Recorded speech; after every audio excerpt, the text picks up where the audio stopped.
Kritika Jain. Welcome to my YouTube channel Adhigam hub. कैसे हैं आप लोग? आई होप आप बहुत अच्छे होंगे और स्टडी भी आपकी बहुत अच्छी चल रही होगी। तो आज जो टॉपिक हम पढ़ने जा रहे हैं वो है पर्सनैलिटी यानी व्यक्तित्व। ये एक सीडीपी या फिर साइकोलॉजी का एक टॉपिक है जो कि सभी टेट एग्जाम या फिर टीचिंग से रिलेटेड सभी एग्जाम्स में ये टॉपिक आता ही आता है। कह सकते हैं कि एक तरीके से एक कॉमन टॉपिक है। तो हम व्यक्तित्व के अर्थ, परिभाषाएं और मतलब इस शब्द का प्रयोग किसने किया, इस तरीके से चीजों को जानेंगे। उससे पहले ये बोलना चाहूंगी कि प्लीज मेरे चैनल को सब्सक्राइब कर लीजिए ताकि आने वाले नोटिफिकेशन भी आपको मिलते रहे। तो आइए स्टार्ट करते हैं। देखिए, व्यक्तित्व, तो सबसे पहले जो व्यक्तित्व है ये शब्द, इसका प्रयोग किसने किया, ये आया कहाँ से? तो जो व्यक्तित्व शब्द है उसका जो सर्वप्रथम प्रयोग किया वो किया एडलर ने। एडलर ये एक मनोवैज्ञानिक थे। इन्हें व्यक्तित्व मनोविज्ञान का जनक भी कहा जाता है। तो इन्हें कह सकते हैं कि ये एक व्यक्तित्व मनोवैज्ञानिक थे या फिर ये एक व्यक्तित्व मनोविज्ञान का जनक भी इन्हें माना गया। व्यक्तित्व मनोविज्ञान का जनक। अब ये जो व्यक्तित्व शब्द है इसे इंग्लिश में क्या बोलते हैं? इसे इंग्लिश में हम बोलते हैं पर्सनैलिटी।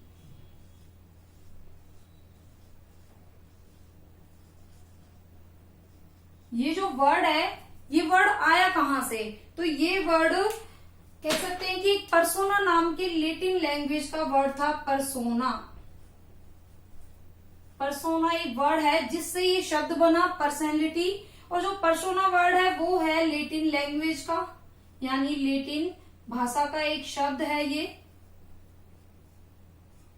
अब बात आती है कि पर्सोना का अर्थ क्या होता है। तो जो पर्सोना है उसका अर्थ होता है मुखौटा, नकाब या फिर कह सकते हैं नकली चेहरा। नकली चेहरा ये शब्द, ये सब इसके अर्थ हैं। या फिर हम बोल सकते हैं मास्क। तो ये सब पर्सोना शब्द के अर्थ हैं नकली चेहरा, मुखौटा, नकाब।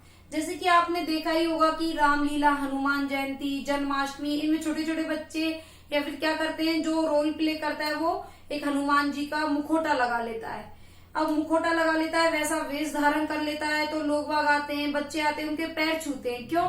क्योंकि उन्हें एक तरीके से हनुमान जी के व्यक्तित्व के रूप में हनुमान जी की पर्सनैलिटी को वो शो कर रहे हैं, प्रदर्शित कर रहे हैं। तो एक तरीके से उस व्यक्ति के व्यक्तित्व को हनुमान जी की तरह ही मान लिया जाता है, इसीलिए लोग आके उनके पैर छूते हैं। क्योंकि प्राचीन समय में क्या होता था, जो व्यक्ति के बाह्य गुण है यानी व्यक्ति बाहर से कैसा दिखता है, उसका रंग, रूप, सुंदरता, पहनावा कैसा है, उसी को एक व्यक्ति की पर्सनैलिटी या व्यक्तित्व माना जाता था। लेकिन जो आधुनिक समय उसमें खाली बाहर से दिखने वाला व्यक्ति ही कह सकते हैं, बाहर से दिखने वाले व्यक्ति का जो व्यक्तित्व है वो ही उसका व्यक्तित्व नहीं है, उसमें आंतरिक गुणों को भी शामिल किया गया। यानी जो प्राचीन समय था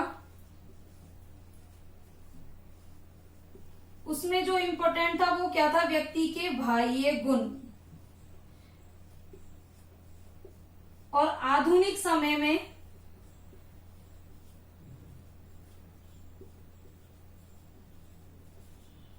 व्यक्ति के बाह्य गुण तो हैं ही, साथ में आंतरिक गुण उनको भी जोड़ा गया, दोनों को शामिल किया गया, बाह्य गुण और आंतरिक गुण। अब बात आती है कि बाह्य गुण क्या होते हैं। तो बाह्य गुण वही कि व्यक्ति के रंग, रूप, जो सुंदरता है वो तो हो गए व्यक्ति के बाह्य गुण। रंग, रूप, पहनावा, खान पान, रहन सहन, जो ये सब होता है वो हो गए बाह्य गुण। और आंतरिक गुण में क्या होगा, एक तरीके से कह सकते हैं उसका चरित्र, उसकी आदत, उसकी निर्णय लेने की क्षमता, उसकी निर्णय लेने की क्षमता हो गई, या फिर कह सकते हैं उसका संवेगात्मक स्थिरता, उसकी मेंटली पावर, उसकी इंटेलिजेंसी, वो सब क्या है, एक तरीके से आंतरिक गुण होते हैं। तो हम एक तरीके से कह सकते हैं कि व्यक्ति के बाह्य गुण और आंतरिक गुण दोनों को मिलाकर व्यक्ति का व्यक्तित्व, व्यक्ति की एक पर्सनैलिटी टोटल बनती है। जिसमें मतलब व्यक्ति की रंग रूप सुंदरता खान पान चलने का स्टाइल सब कुछ आ जाता है बाह्य गुण में। और आंतरिक गुण में उसकी मेंटली पावर, निर्णय लेने की क्षमता, कितनी स्ट्रांग क्षमता है, क्या उसकी संवेगात्मक स्थिरता है। जितनी व्यक्ति की मानसिक स्थिति या संवेगात्मक स्थिरता अच्छी होगी उतना ही अच्छा उसका व्यक्तित्व माना जाएगा। तो इस तरीके से कह सकते हैं कि ऐसे गुण, ऐसे आंतरिक और बाह्य गुण जिनसे व्यक्ति समाज में एक अपनी अलग पहचान बना सके, वो एक व्यक्तित्व कहलाता है। जैसे कि अब ये शब्द है व्यक्तित्व, तो देखिए जो ये व्यक्तित्व शब्द है ये 2 वर्ड से मिलकर बना है, व्यक्ति प्लस में तत्व। अब देखिए तत्व क्या हो सकते हैं, एक तरीके से तत्व यानी व्यक्ति के तत्व यानी व्यक्ति के जो कारक। अब जो ये तत्व हैं ये सकारात्मक भी हो सकते हैं और नकारात्मक भी हो सकते हैं। तो ये सकारात्मक तत्व या नकारात्मक तत्व जो व्यक्ति के होते हैं वही व्यक्ति का व्यक्तित्व होता है। क्योंकि ऐसा नहीं है कि व्यक्ति में अगर नेगेटिव गुण है तो वो उसका व्यक्तित्व नहीं होगा। व्यक्तित्व चाहे अच्छा हो या बुरा, व्यक्तित्व व्यक्तित्व ही होगा। अब फिर बात आती है जो व्यक्तित्व है वो डायनामिक होगा। व्यक्तित्व डायनामिक कह सकते हैं हम, एक गतिशील, परिवर्तनशील या फिर विकासशील है व्यक्तित्व। क्यों?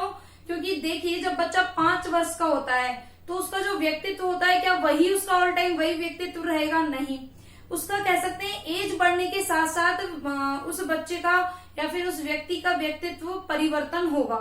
यानी जो एक बालक था उसका व्यक्तित्व अलग था, अब वो बड़ा हो गया तो उसका एक व्यक्तित्व कह सकते हैं उसके खाने पीने पहनने इवन चलने तक का स्टाइल बदल जाता है।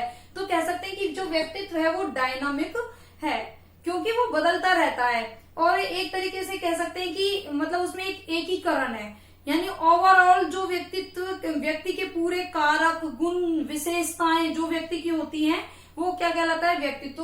तो कह सकते हैं हम कि जो व्यक्तित्व है वो डायनामिक है, विकासशील है, उसमें एकीकरण होता है, परिवर्तनशील होता है। तो एक तरीके से ये व्यक्तित्व की क्वालिटीज है। अब हम व्यक्तित्व की परिभाषाएं देखेंगे। फर्स्ट डेफिनेशन जो दी वो दी वुडवर्थ ने। वुडवर्थ का मानना था कि जो व्यक्तित्व है वो व्यक्ति के व्यवहार की समग्र विशेषताएं, यानी इन्होंने जिस वर्ड पर जोर दिया वो है व्यवहार। जो व्यक्ति का व्यवहार है वो किस तरीके का व्यवहार करता है उसकी जो विशेषताएं है वो क्या है? व्यक्ति का व्यक्तित्व, ऐसा कहा वुडवर्थ ने। अब बात आती है कि एग्जाम्स में इतनी डेफिनेशंस आती है हम याद कैसे करें। तो मैं आपको बताने वाली हूँ कुछ ट्रिक्स जिनके जरिए हम याद कर सकते हैं कि अभी हम इनको देखेंगे तो हो सकता है जब एग्जाम में डेफिनेशन आए तो हमारे दिमाग में कहीं ना कहीं ये ट्रिक थोड़ा सा तो क्लिक कर जाएंगी और हमें याद आ जाएगा। तो देखिए जो वुडवर्थ है उनका जो नाम शुरू है वो है वा से, व्यक्तित्व भी है वा से और व्यक्ति भी वा से और व्यवहार तो वा से है ही। तो जहां पर व्यक्तित्व और व्यक्ति के व्यवहार की बात हो तो वो डेफिनेशन किसने दी है? वुडवर्थ ने, क्योंकि सब में क्या आ रहा है? वाह वाह वाह। तो नेक्स्ट डेफिनेशन देखते हैं। ये डेफिनेशन है वैलेंटाइन की। इनका मानना था कि जो व्यक्तित्व है वो जन्मजात और अर्जित प्रवृत्तियों का योग है। यानी एक व्यक्ति की जो प्रवृत्तियां हैं एक तो जो जन्मजात आती हैं और एक जिनका वो अर्जन करता है उनका योग क्या है? व्यक्ति का व्यक्तित्व। तो यहाँ पर जो एम्फेसाइज किया गया वो किया गया जन्मजात और अर्जित प्रवृत्तियों पर, तो उन्हें बताया गया व्यक्तित्व, यानी एक व्यक्तित्व अर्जित और जन्मजात प्रवृत्तियों का योग कहा वैलेंटाइन ने। तो हमें याद रखना है जन्मजात और अर्जित प्रवृत्तियां। जहां ये दिख जाए तो ये डेफिनेशन किसने दी है? वैलेंटाइन ने। फिर आते हैं गिलफोर्ड ने कहा कि व्यक्तित्व फिर नेक्स्ट डेफिनेशन आती है गिलफोर्ड की। गिलफोर्ड ने कहा कि जो व्यक्तित्व है वो व्यक्ति के गुणों का समन्वित रूप है, यानी जो व्यक्ति के गुण है उनका समन्वित रूप यानी उनका समन्वय यानी मिला जुला जो रूप है वो क्या है? व्यक्तित्व। तो इस डेफिनेशन को हम कैसे याद रखेंगे?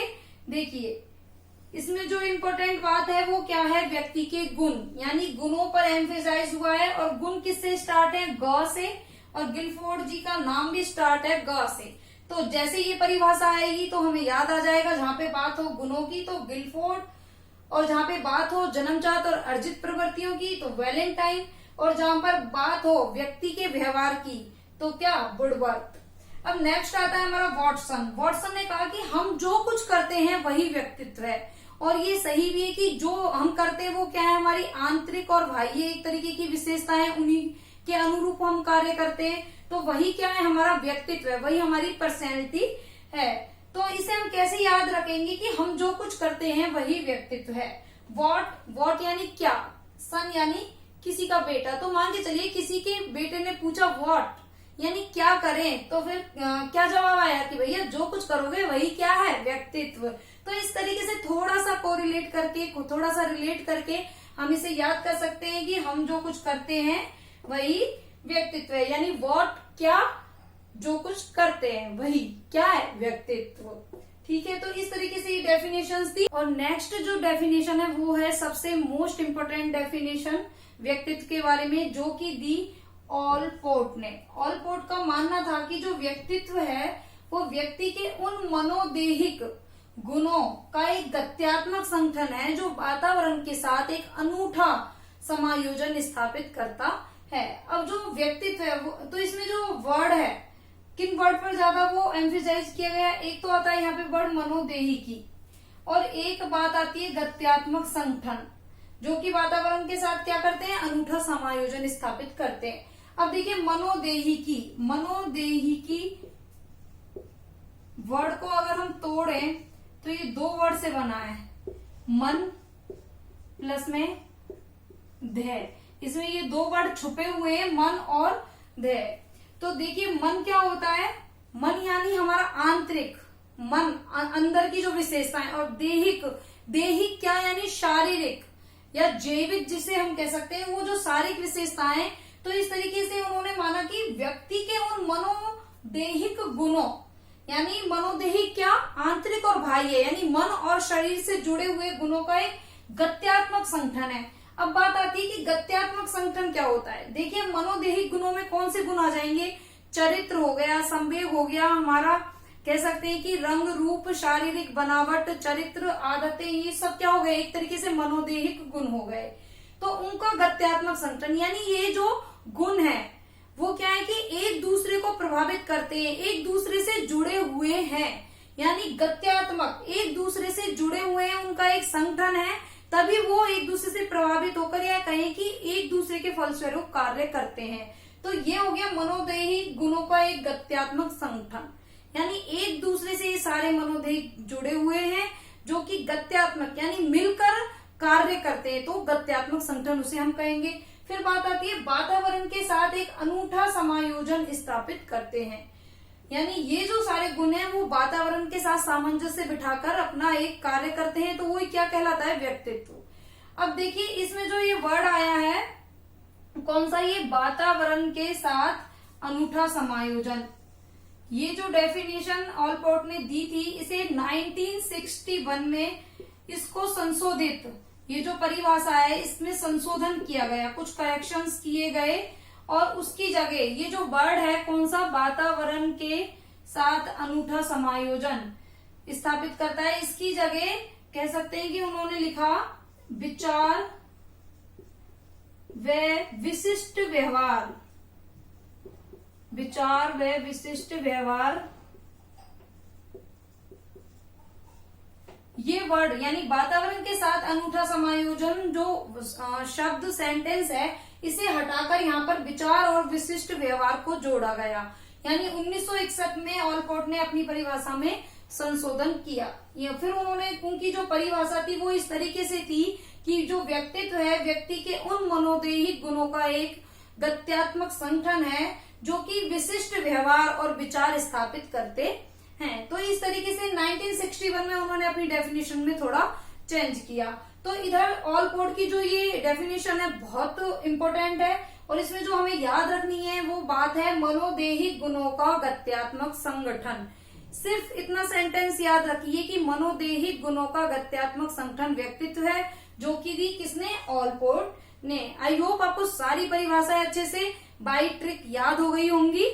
अब हम देखेंगे कि जो व्यक्तित्व है उसको प्रभावित करने के कारक, यानी कौन सी वो चीजें हैं, कौन से वो कह सकते हैं कि एलिमेंट्स हैं जो कि व्यक्तित्व को, पर्सनैलिटी को प्रभावित करते हैं। तो फर्स्ट जो कारक होगा वो होगा वातावरणीय कारक, यानी वातावरण से संबंधित कारक। अब देखो वातावरण में परिवार हो गई, एक व्यक्ति का परिवार, व्यक्ति की आर्थिक स्थिति, या फिर कह सकते हैं विद्यालय हो गया, धर्म हो गया, संस्कृति हो गई, ये सब क्या है, एक तरीके से वातावरणीय कारक है। तो वो सब व्यक्ति को प्रभावित करती हैं। व्यक्ति का व्यक्तित्व उनसे प्रभावित होता है कि जैसी उसकी आर्थिक स्थिति है, उसके आसपास का परिवार, आस पड़ोस, उसके समाज का माहौल, वो किस कल्चर में रह रहा है, किस रिलीजन से रिलेटेड है। मतलब क्योंकि हमारे यहाँ क्या है कि बहुत सारे धर्म है, सब सारे धर्म को मनाने का तरीका भी अलग अलग है, उसमें जो रीति रिवाज है उनको भी अलग अलग तरीके से मनाते हैं। तो इस तरीके से जो एक व्यक्ति का जो व्यक्तित्व है वो इन सारे कारकों से, सारे कारणों से प्रभावित होता है, क्योंकि उसके जो आसपास का माहौल, परिवार, समाज, धर्म, ये सब अलग अलग डिफरेंट है। तो उसी के अकॉर्डिंग वो जिस तरीके के माहौल में, जिस तरीके के वातावरण में रहता है, उसी तरीके से एक व्यक्ति के व्यक्तित्व का निर्माण हो जाता है। क्योंकि व्यक्ति के जो व्यक्तित्व का निर्माण है वो जन्म से शुरू होता है, लेकिन वो पूर्ण जो होता है वो होता है समाज में रहकर। तो इसलिए कह सकते हैं कि एक कोई भी एक व्यक्ति बिना समाज के नहीं रह सकता, एक सोसाइटी का होना बहुत जरूरी है। तो ये था एक वातावरणीय कारक। फिर बात आती है वंशानुक्रम। वंशानुक्रम का पर भी बहुत डिपेंड करता है व्यक्तित्व। जैसे कि एक व्यक्ति के, मान के चलिए कोई व्यक्ति है, उसका जो वंशानुक्रम उसकी पीढ़ियों में यानी होता है ना कि इस पीढ़ी के तो सारे लोग ही गुस्से करने वाले हैं, या फिर सारे लोग ही चिड़चिड़े रहते हैं, या फिर सारे खुशमिजाज हैं, हंसमुख हैं। तो मतलब वो जो उनके गुण हैं, कई बार ऐसे गुण पीढ़ी दर पीढ़ी व्यक्तियों में ट्रांसफर हो जाते हैं, या फिर कोई कह सकते हैं कि शारीरिक कमी भी इस तरीके से ट्रांसफर होती है। तो वो सारी जो चीजें होती हैं ये व्यक्ति के व्यक्तित्व पर प्रभाव डालती हैं, मतलब उनकी जो पर्सनैलिटी है वो उससे अफेक्ट होती ही है। तो इस तरीके से वंशानुक्रम भी एक कारक है जो कि पर्सनैलिटी को अफेक्ट करता है। फिर आता है जैविक कारक, यानी बायोलॉजिकल रीजंस, इन्हें हम दैहिक कारक भी कह सकते हैं, शारीरिक कारक भी कह सकते हैं। जैविक कारक में जैसे कि व्यक्ति का रंग हो गया, सुंदरता हो गई, उसके शरीर का गठन हो गया, विकलांगता भी हम इसमें जोड़ सकते हैं, क्योंकि ये सब क्या है, व्यक्तित्व, एक व्यक्ति की पर्सनैलिटी बनाते हैं। यानी आपका रंग हो गया, आपका कह सकते हैं शारीरिक गठन हो गया, क्योंकि एक तरीके से कह सकते हैं व्यक्तित्व के बाह्य, जो बाह्य कारक है उनमें एक जैविक कारक आता ही है, जिसमें व्यक्तित्व का शरीर, रंग, रूप, सुंदरता, ये सारी जो चीजें हैं वो है जैविक कारक, जो कि एक व्यक्ति के व्यक्तित्व को प्रभावित करती हैं। फिर आता है मनोवैज्ञानिक कारक। मनोवैज्ञानिक कारक में हम देख सकते हैं व्यक्ति के मन, देखिए इधर आया मनोवैज्ञानिक, यानी मन से संबंधित, आंतरिक, यानी जैसे उसकी रुचि हो गई, अलग अलग व्यक्ति की अलग अलग चीजों में रुचि होती है, तो उसके जो इंटरेस्ट है उसकी पर्सनैलिटी को शो करते हैं। जैसे कि किसी व्यक्ति की रुचि है कोई अच्छे कार्य, समाज के कार्य करने में, किसी सेवा करने में, तो उसका जो एक व्यक्तित्व होगा वो एक अलग तरीके का होगा। और यही किसी व्यक्ति को रुचि है कि मतलब किसी से लड़ाई झगड़ा करने की, या फिर उसे लत है किसी चोरी वोरी करने की, तो उसका व्यक्तित्व एक अलग ही होता है। तो इस तरीके से कह सकते हैं कि जो ये मनोवैज्ञानिक कारक है, व्यक्ति की रुचि हो गई, उसका चरित्र हो गया, उसकी आदतें हो गई, तो वो भी क्या है, व्यक्ति के व्यक्तित्व को, उसकी पर्सनैलिटी को बहुत ज्यादा अफेक्ट करती है। तो इस तरीके से ये जो चारों कारण है एक व्यक्ति के व्यक्तित्व को पूर्णतः प्रभावित करते हैं। तो आज हमने व्यक्तित्व के अर्थ, परिभाषाएं, उसकी क्वालिटीज और उसके कारकों को समझा। आई होप आपके डाउट क्लियर हुए होंगे, और नेक्स्ट जो वीडियो है उसमें हम व्यक्तित्व की विधियां और उसके जो टाइप्स हैं उनको समझेंगे। तो प्लीज चैनल को लाइक, शेयर, सब्सक्राइब करना ना भूलें, और ज्यादा से ज्यादा शेयर करें अपने दोस्तों के साथ, ताकि सभी तक ये नॉलेज पहुंच जाए। Thank you so much.